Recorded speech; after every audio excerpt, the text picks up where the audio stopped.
Hello everyone, my name is Jessica Jacks and I will be presenting on the Silk Road Museum debate. The value of a wreck and its artifacts is not monetary. It is instead of incalculable value because it is the irreplaceable repository of a part of our human story. This quote by Elizabeth Bartman, the president of the Archaeological Institute of America, represents one argument in a bigger debate among scholars and activists concerning artifacts displayed by museums. The specific part of this museum debate, which I will present to you today, is the issue of whether or not museums should display Silk Road artifacts excavated by commercial companies seeking profit. To structure this debate, I will focus the arguments around the Belitung shipwreck discovered near the Belitung Island of Indonesia by local fishermen in 1998. The Belitung shipwreck was looted by some local fishermen, so the Indonesian government sent Seabed Explorations, a salvage company, to excavate the site before it could be looted any further. The company began excavating in September 1998, but had to stop for the monsoon season. It then resumed excavating in April 1999 with oversight from Michael Flecker, a renowned maritime archaeologist. Seabed Explorations recovered approximately 63,000 artifacts. The Indonesian government received roughly 8,000 of those artifacts and $2.5 million from the company. And the rest of the artifacts were sold to the government of Singapore for $32 million. Singapore loaned some of the artifacts to the Smithsonian Museum in Washington, D.C., to be displayed in the Freer and Sackler galleries in 2011.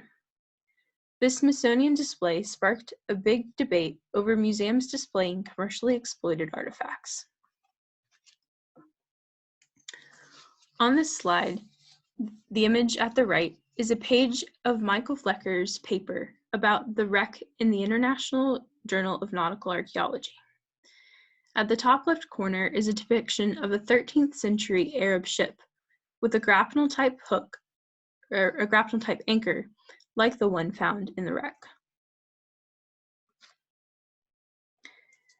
Many organizations and archaeologists around the globe have weighed in on this Smithsonian debate. Those calling for the Smithsonian to cancel the display of the Belitung artifacts believe that displaying the artifacts encourages looting. They see the unscientific approach of seabed exploration's excavation as equal to looting because the motive of the company was to sell the artifacts for profit. Looting or having a site excavated by commercial companies means losing valuable archaeological information because the smallest details of a site, which are easily overlooked by those seeking profit, can have big implications and lead to major discoveries, as was the case with the Belitung shipwreck, which gave solid evidence of the trade between the Islamic world and China in the 9th century, and proved there was a maritime Silk Road as well as an overland one.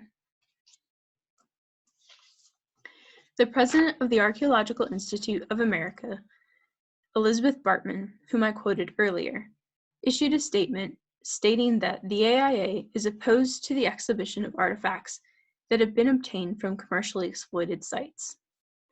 Kimberly Falk of the Advisory Council on Underwater Archaeology agrees that because the artifacts were not properly excavated, the Smithsonian Museum would be sending the message that looting is not okay, or looting is okay. Many who agree with Bartman and Falk cite the 2001 UNESCO Convention, which states that cultural heritage, such as the artifacts found at the Belitung shipwreck, should not be commercially exploited. However, the United States, Singapore, and Indonesia did not sign the agreement. The Council of American Maritime Museums, of which the Smithsonian is a member, has stated that members should not display artifacts which have been commercially exploited. Bartman, Falk, and others are asking that the Smithsonian uphold their own ethical statement by not displaying the Belitung artifacts. Many organizations, like the Council of American Maritime Museums, are defining commercial exploitation as any act, looting, treasure hunting, or commercial salvage, where a person or company obtains artifacts and sells them for a profit. But Julian Raby, the director of the Freer and Sackler Galleries, considers looting to be very different from the excavation of the Bailey Tongue site by seabed explorations, since the company was requested and legally licensed by the Indonesian government.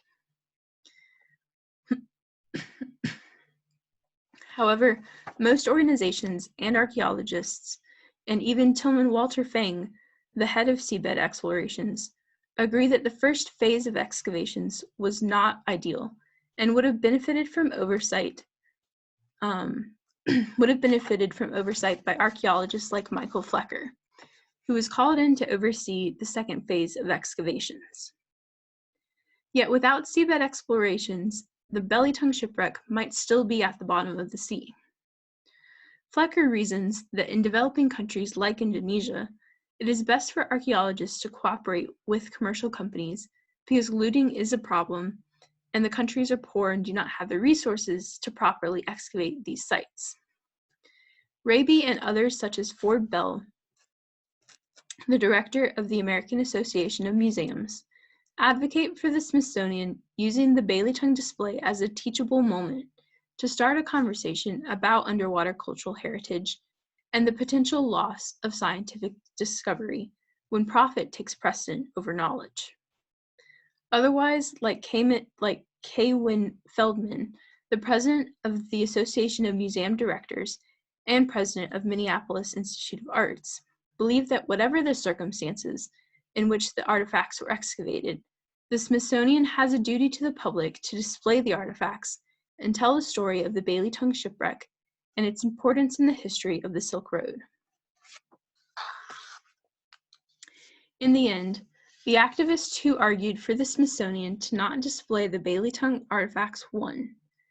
But although the Smithsonian canceled its exhibition, there's still an ongoing debate among scholars and activists about whether museums should keep artifacts or return them to their countries of origin. Should the Bailey Tongue shipwreck artifacts have remained in Indonesia? Should they have been returned to China, where many of the artifacts had originated? Or should the artifacts be loaned to museums around the world for the global public to see?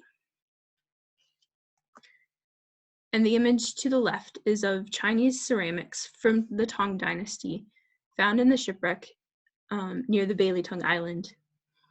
And these artifacts are displayed in the Asian Civilizations Museum in Singapore.